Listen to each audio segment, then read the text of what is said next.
Now, you may have noticed that some of these women are wearing Western clothes.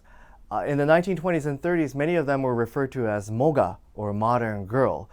People imagined that there were these women around Tokyo wearing Western clothes, walking around in fashionable streets like Ginza, maybe even wearing bobbed hair in the latest Hollywood style.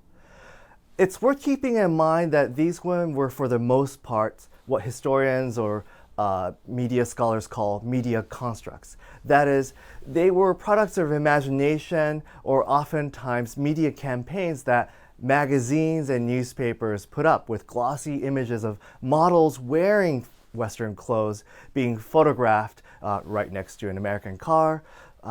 And so they were less of an actual people who were living in Tokyo and more of an imagination and fantasy of Tokyoites of that period. Now, there were other women of this period who were actually walking in the streets of Tokyo wearing Western clothes. These were women known as shokugyo fujin, or professional women, and they worked in places like offices, on buses as bus conductors, or as telephone switchboard operators. And because they were oftentimes working in places that had them use the latest technology, like telephone or riding on a bus, they were closely associated with the modernizing of Tokyo as a city, and they were the real-life counterparts to Moga.